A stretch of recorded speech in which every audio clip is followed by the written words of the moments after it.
Support for this episode is provided by Pennsylvania College of Art and Design and listeners like you.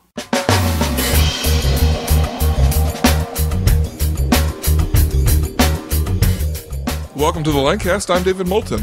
And I'm Keith Slesser. This episode, we are joined by author Tom Van Orden Jr. Tom recently published his first book, Dear Clara, and he takes some time to tell us about what the publishing process was like. And they were like, submit your manuscript here, we'll turn it into a book. And I was like, I can get on board with that.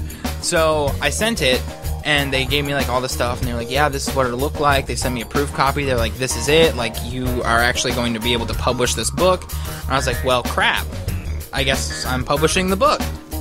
Moving on to the preparation for his sophomore book, Tommy shares a little about the creative process he's putting into the project. So I'm kind of in the intermediate process of the second book. I actually discuss this in my blog.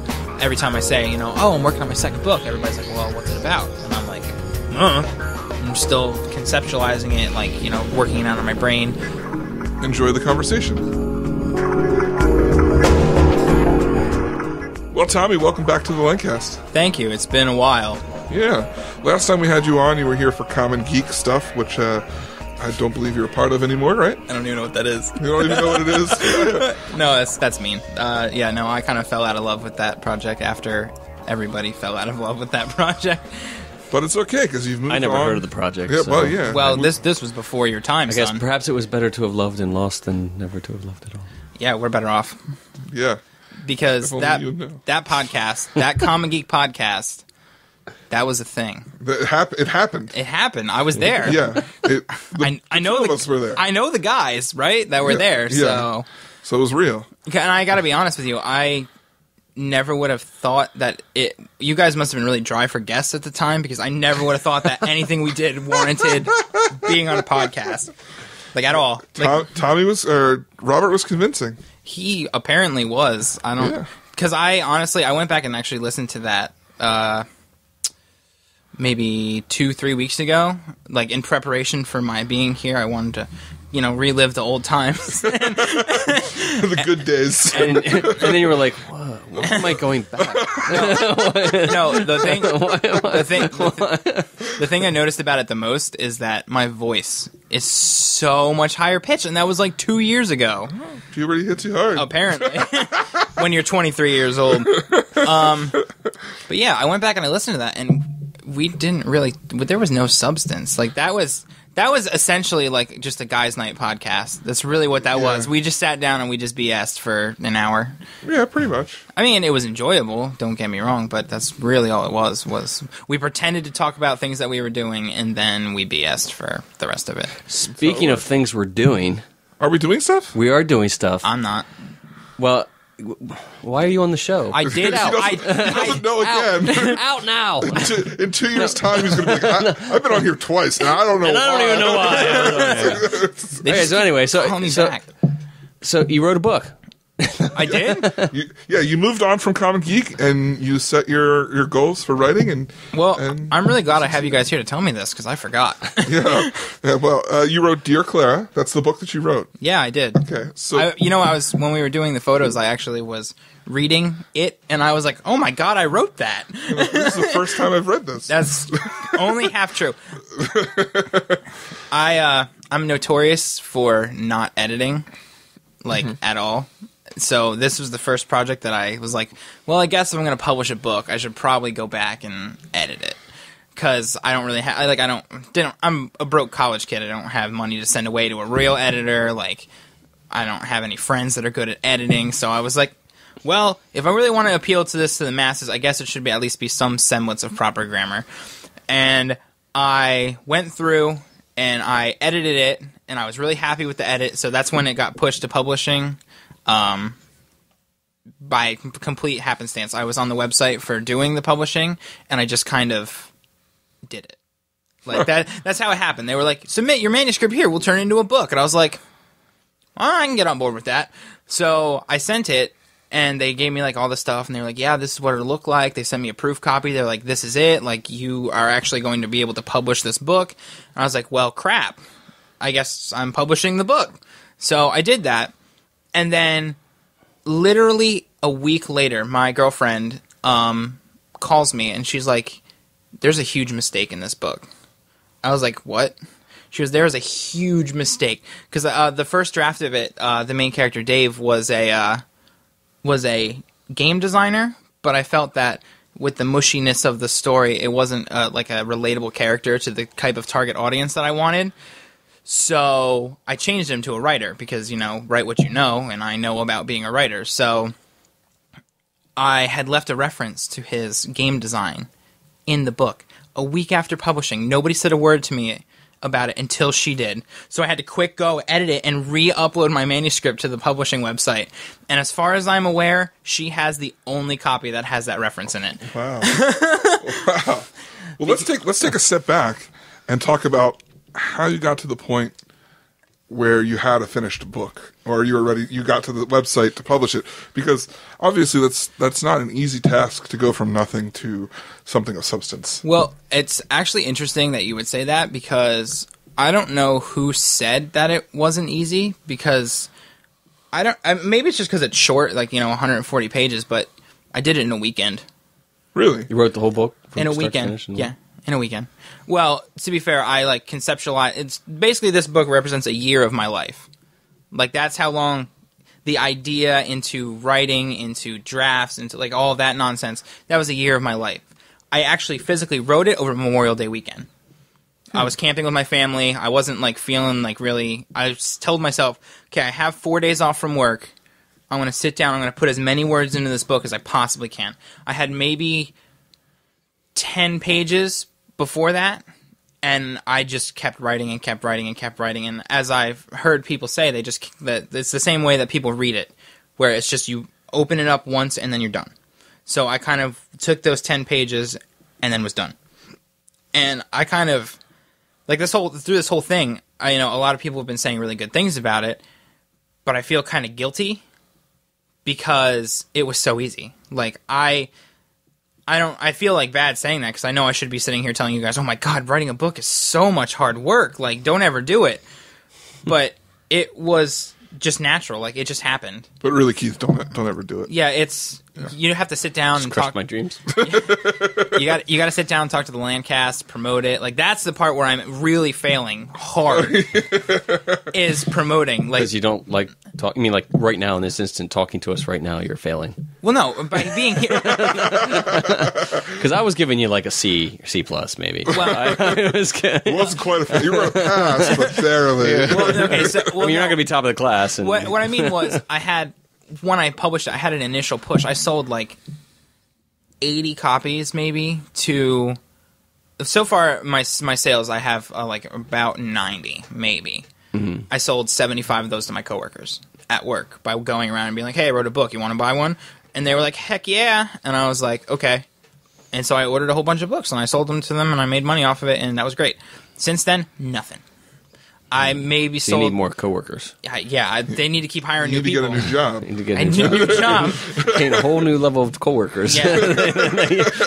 But transfer to a new store. But yeah, that's essentially how it. So I kind of have been sitting in no man's land. I only get my royalties deposited into my bank account if I make more than $10.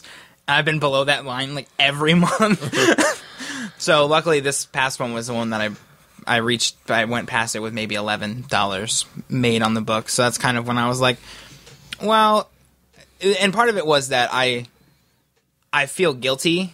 I know I shouldn't, but I feel guilty with how much people like it. Because I said, it represents a weekend of actual work. It's a lot of planning and strategy and stuff like that, but it represents a weekend of work. And so people are like, "Oh my gosh, it's so good." And I'm like, "It really shouldn't be. Why are you coddling me like this? I'm a man, I can take it." But then people are still then I sent you the copy and you said, "Oh my God, it's really good." I was like, maybe it is good.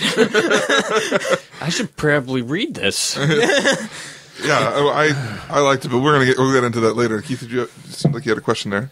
Well, I was going to ask, when you were saying about planning and strategy, that's not part of the work, or what goes into planning and strategy? Okay, Just I think I read. I mean, well, okay, so here's what, and this is kind of getting into technical author stuff, but right, which is above our heads. So Yeah, you guys wouldn't understand. yeah. Should we get a translator quick? Yeah. I can run outside.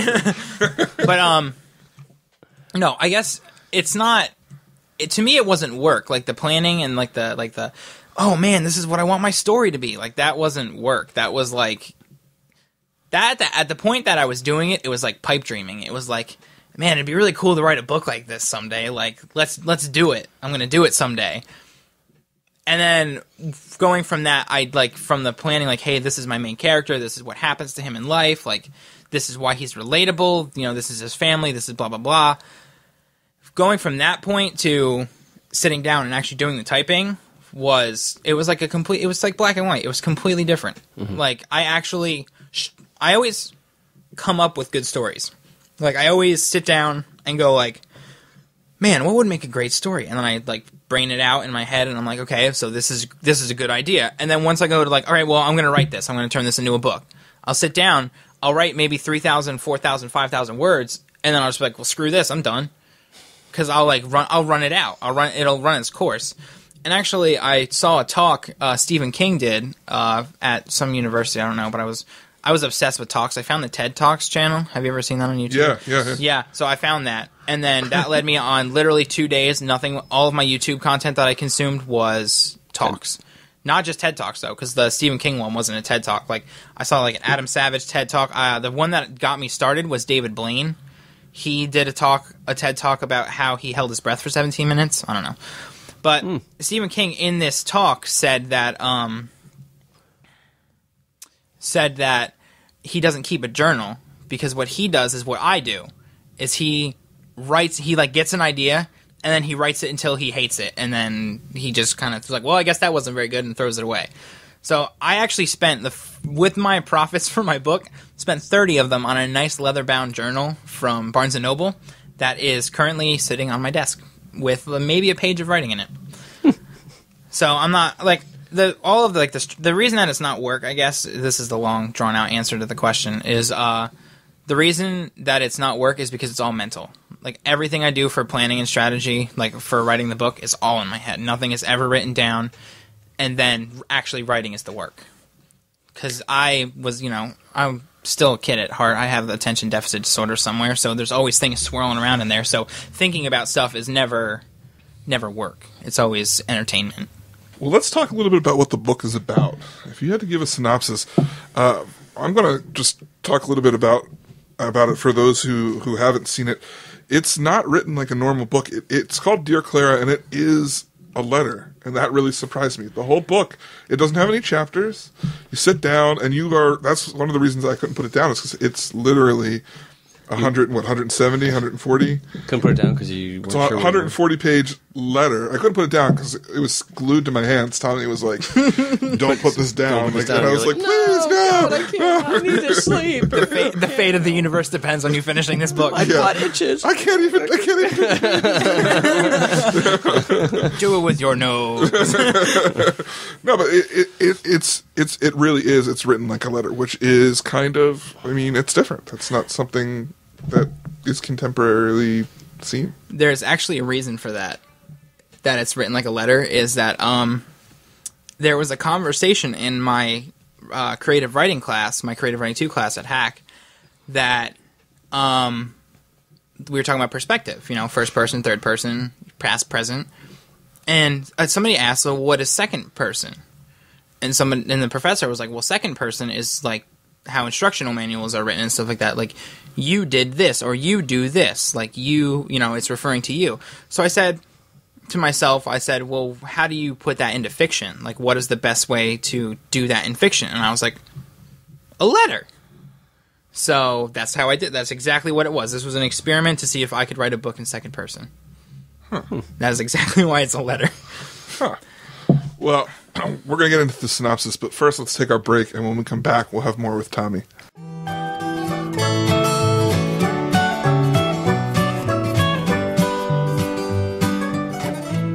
Whoa, David, what have you got there? A pina colada? No, not the drink. Oh, this. Yeah, I've been meaning to tell you about this. We just got our shipment of 3x10 bumper stickers in. Oh, sweet. Now I can put one on my car and pick up chicks. Keith, you're married. Whoa, it's working already. Well, if you want a Chick Magnet Lancast bumper sticker like Keith, they're free. Just email us at bumpersticker@thelancast.com. Hey, Keith, get back here with the box of stickers. I need one for my car. Too late!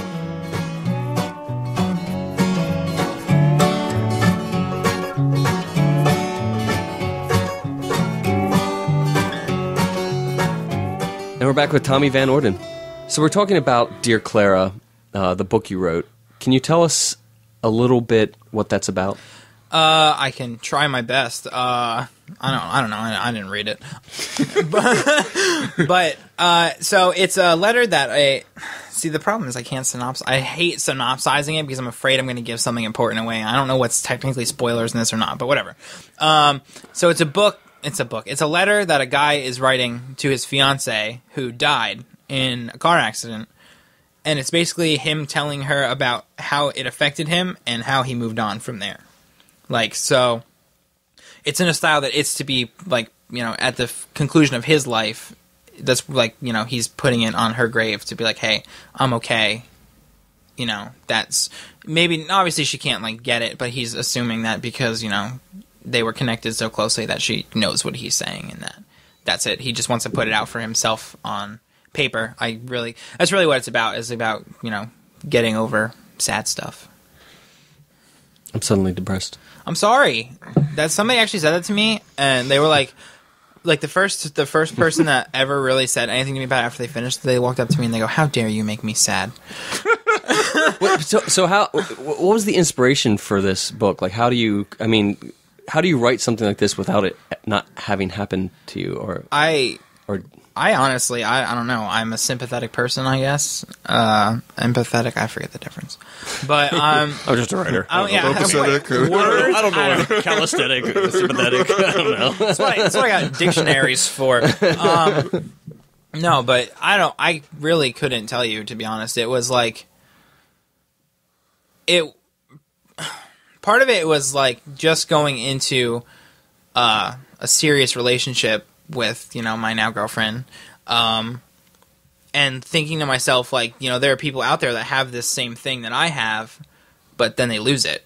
And I was thinking to myself, like, that sucks. I don't even know what I would do if, you know, if something bad was to happen. Like, I couldn't possibly fathom the kind of awful things that would happen, like how my mental state would go. And, like, I honestly imagine that if somebody very close to me, like in the book, like, if something like that happened to them, I'd probably react the exact same way he did, like downward spiral and, you know, all the bad stuff.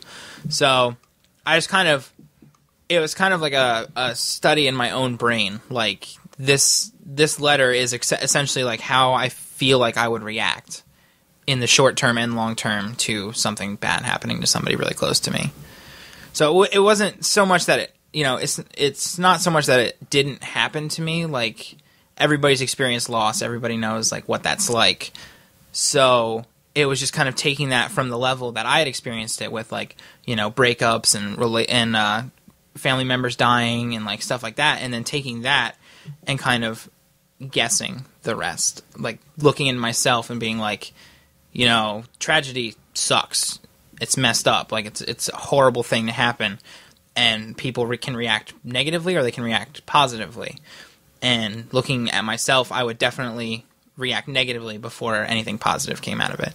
So it was kind of like a cathartic thing. Like, I was experiencing a loss that I really didn't have to suffer through. Kind of.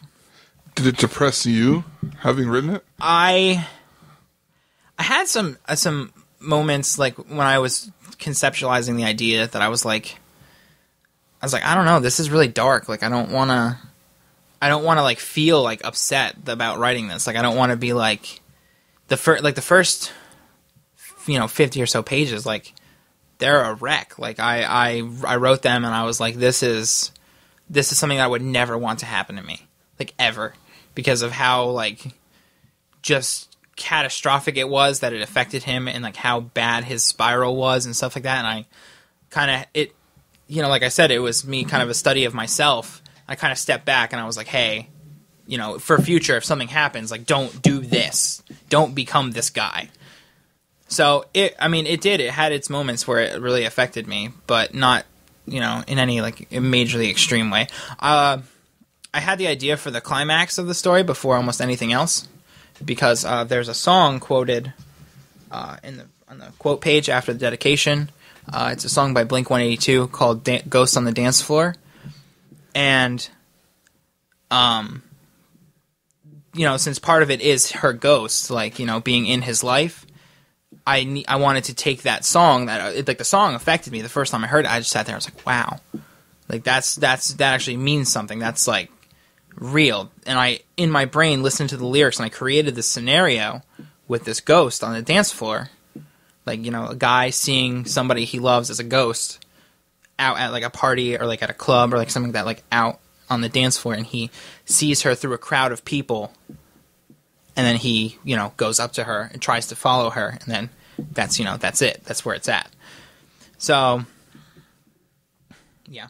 It's a lot deeper than I wanted my first stuff to be. A lot.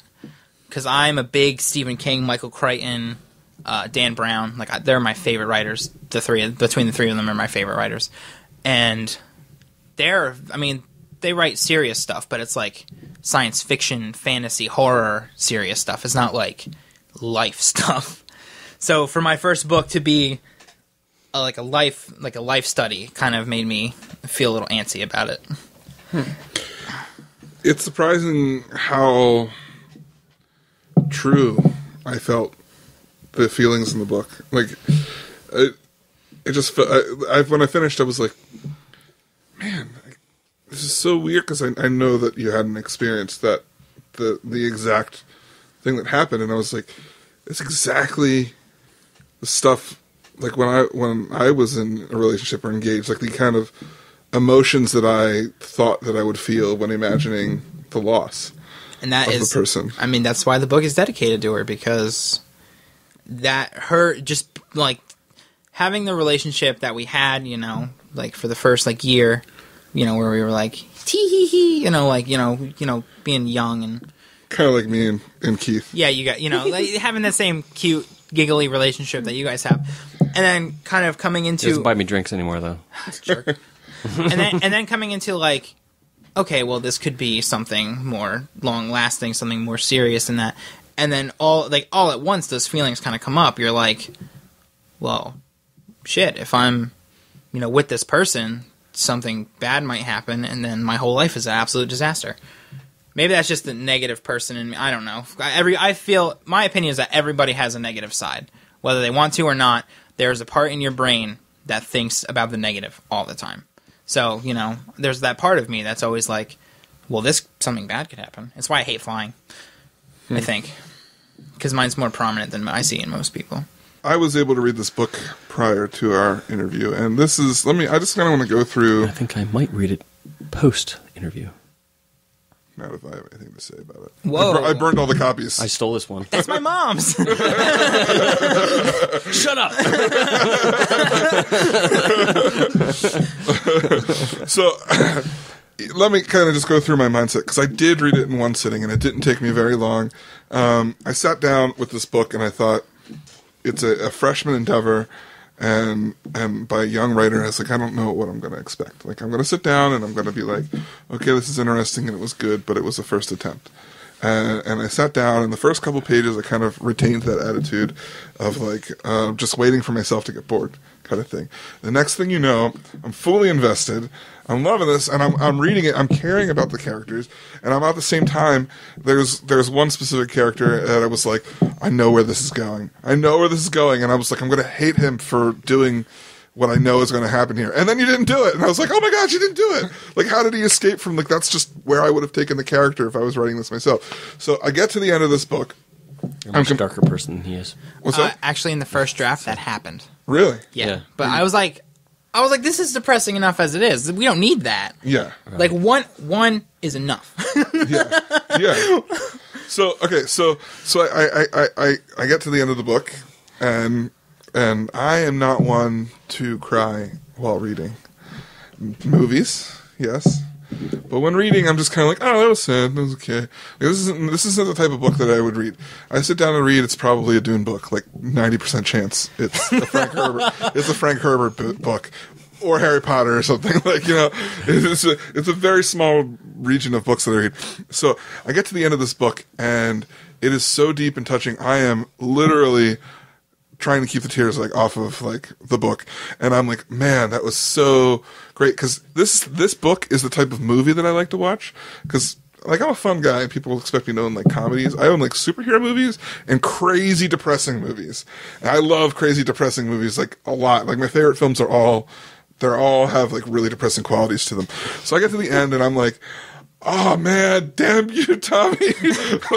I'm like, how dare you make me cry in this book? It's too good. And then it has a postscript, like an epilogue.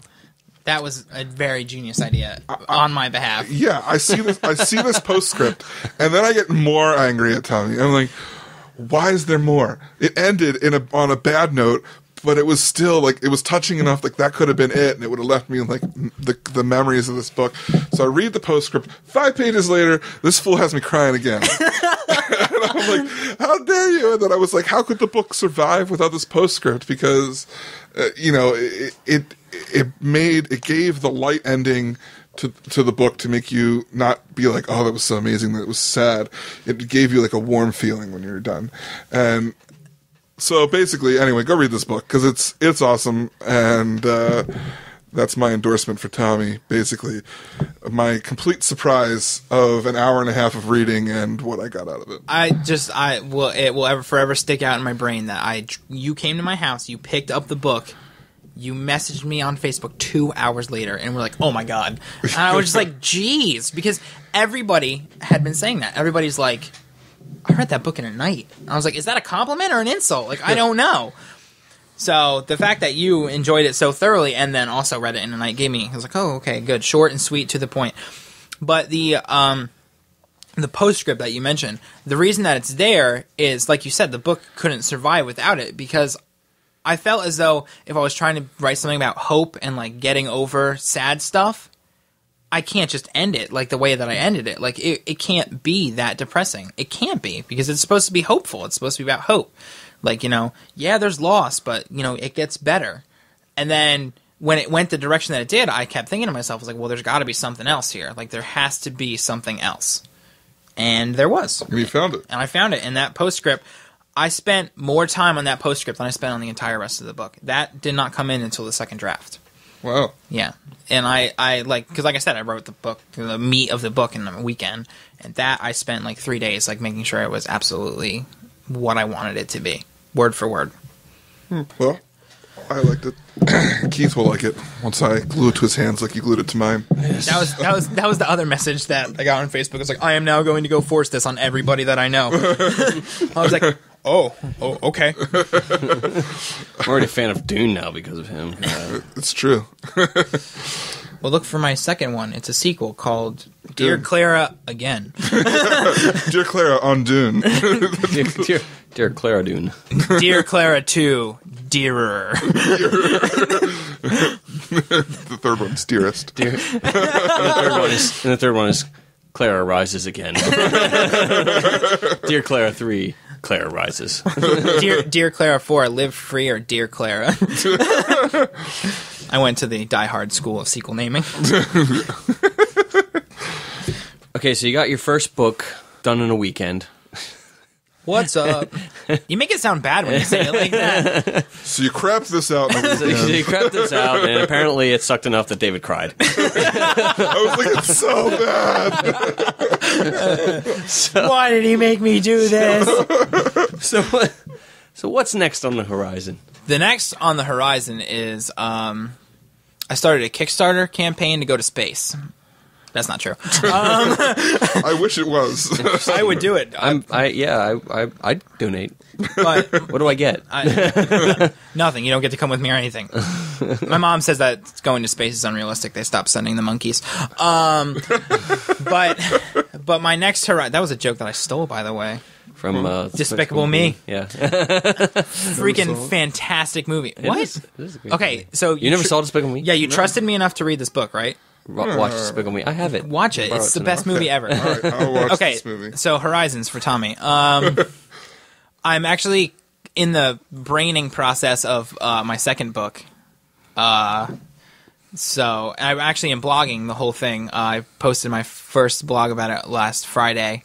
And the blog took a comedic spin that I didn't entirely expect it to, but I ended up liking it. So it stuck. The rest of the blog, like I'm planning on blogging like almost every Friday about it, because I've come to really like this whole internet thing. Where, the intranet? Yeah, where like people... I haven't heard of that. Tell me about it. It's the interwebs. Oh. All right. Okay, I know what you're talking about now. Yeah, like I've just recently become really fascinated with this idea of blogging. Like it's people that write, every day just to write. And I'm not looking to like make a living off of blogging. I'm here to be a writer, like that, like an actual novelist. That's really what my goal is. But I switched my major at school to communication because I'm interested in like podcasting. I love podcasting. I honestly want to talk to Bob about getting a podcast back together. I don't care in what form, but I would really like to start podcasting again. Well, we're looking for somebody else for girls' night. Killer. Anyway, so I really like podcasting. I'm loving this idea of blogging. Since I went to YouTube, I found like I said, like talks, and I'm really like I want to get to. I'm not trying to be Stephen King. I'm not trying to be like the most popular writer ever. But I'd like to get to a point that I could do a talk somewhere. That'd be awesome. Because I don't know, I don't feel like I don't feel like I'm worthy of having these like like a whole stadium like, oh, let's listen to what he has to say. But I think it'd still be really cool. But so I'm kind of in the intermediate process of the second book. I actually discuss this in my blog. Every time I say oh, I'm working on my second book, everybody's like, well, what's it about? And I'm like, I'm still conceptualizing it, like working it out in my brain. Right now. I hate myself for it, but right now it looks like it's going to be another book like this, not a letter. My current thought process is I was walking to Friendly's. My mom wanted ice cream, and there's a Friendly's right behind my house. So I was walking to Friendly's to get her ice cream. And I thought to myself, if a meteor came and hit the planet right now, what would I have accomplished with myself? Like, in these almost 23 years of life, like, what have I done? More importantly, how many episodes of the Lancast have I listened to? Yeah, not enough. Or been one. What's up?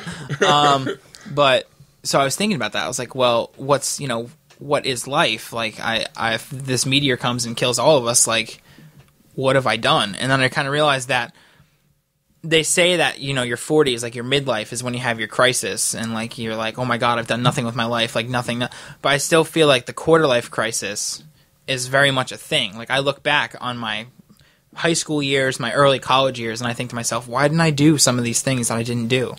Like, you're an idiot. So I'm thinking, if I had the chance to go back and not necessarily like retain my brain and like do things over again knowing what I know, but if I was to be able to tell my past self like these are the things that are actually important coming up, like don't slack off in school, like kiss the pretty girl, like do this and this, I feel like you could be a lot more accomplished. But then I continued thinking and I was like, is that really true though?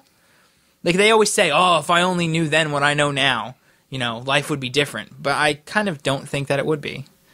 Like, I mean, I'm sure it would be different in some way, but it wouldn't be, like, necessarily so much better. Like, humans are fundamentally flawed. So we're going to make mistakes no matter where it is. And simply by knowing what's important, we go after that, and then other events change things. You know what I mean? Like, so... I kind of like part of what I was thinking about was this guy dies and goes to heaven, and God's like, hey, or he like he's like, oh, sobbing, like he's like 24, he's like sobbing, he's like, I there's so much that I regret, like I wish I had a chance to go back and do that, and God's like, hey, you can write yourself a letter. Letters are a theme, apparently. He's like, another letter. He's like, no, but he says you can write yourself a letter, and you'll wake up with it in middle school. You won't remember anything about this meeting, about your life after that, but you'll wake up with the one letter that you write yourself, trying to tell you what's important. So I'm kind of thinking of it as page 1 is a letter, page 2 is a to-do list. Like, this is what you should do to have the life that I think that would be good. So, like, one of the things would be, like, ask this girl out. Like, typical high school regret. Like, oh my gosh, there was this girl that was really into me. I never asked her out. What was I doing? So, it's kind of like taking that, and then another thing being like, well, become more athletic. Join a sports team. Like, do something with yourself. So, I'm kind of thinking of like a butterfly effect where, okay, he goes back, he joins that basketball team, but then in joining that basketball team, he never meets that girl. So it has complete, like, no relevance to it at all. So that's basically what I mean, is like, just because you know something doesn't mean that you're going to have the perfect life. So, not the great Lancast novelization, then? No. I'm not sure why not, because, I mean, we're pretty interesting. Yeah. Or not autobiography. He's doing a biography on us, I think. Yeah. I'm actually reading an autobiography right now. It's a lot more interesting than anything that you guys could pull up. Ooh. It's that Navy SEAL, that guy from SEAL Team 6, his autobiography, No Easy Day. It's about the team that killed Osama bin Laden. It's freaking awesome. No Easy Day. That's a good title for the Lancast. Yeah, called No Easy Day. Lancast, No Easy Day. The story of how we murdered one of our guests. Because he wouldn't write a book about us. Yeah. If you're listening, different writer, not you. If you're listening to this, call 911. It may be too late for me. Save yourself. Well, Tommy, don't go getting murdered this week because that would be bad. Right. Live in a plastic bubble for the rest of the week. Got it. All right. No dying allowed. Yeah. Tommy, it's been great having you back on the show. If people want to learn more about you or Dear Clara or the blog that you spoke of, how can they go about finding this information? So the first thing I did when I became an author was I purchased a domain name. So you just go to www.tomvanordinjr.com. That is my blog and my website where I sell my book. I'm also on Twitter at TVOJR. And Facebook fan page is just Tom Van Orden Jr. It's the only one that says author. Actually, I think it might be the only Tom Van Orden Jr. I'm not sure. But yeah, Facebook, Twitter. I keep hearing about this thing called Google Plus that I just haven't gotten into, even though I totally have one. But yeah, that's it. Or my website. Or actually, the book itself is available on Amazon, Nook, and Kindle. So really, you have no excuse not to buy it. It's only $6.99. Actually, I think for some reason the Kindle axed my price down to like $6.24, but whatever. There you go. So I'm totally buying it from Kindle then. Yeah, do it. I don't care. It's cheaper. It's cheaper. I mean, if you're looking to support your local Lancaster artists, the method by which I make the most money is on Nook. Just so you know. I don't have a Nook though. Well, do you have a smartphone? He has an iPod. I have an iPod. There you go. Is there a Nook app? Yeah, there's a Nook app for like everything. Okay. Yeah. Well, there, I can get it from Nook then. Yeah, you can. And then I'll make $4, and I'll be like, "What's up?" Cool. Yeah. Can I have 2 of those back? No. Well, thanks once again, Tommy. Yep, anytime.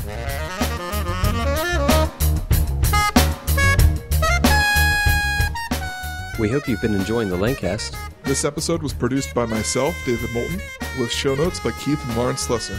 All pertinent links to this episode can be found in the show notes at thelancast.com. If you specifically liked this episode, we ask that you consider making a donation. Every little bit helps. Even $1 a show can keep us going. If you'd like to help support us, you can do so by going to thelancast.com/donate. And don't forget to subscribe in iTunes and tell a friend about the show. So, for the Lancast, I'm David Moulton. And I'm Keith Slesser. Asking, are you in the cast?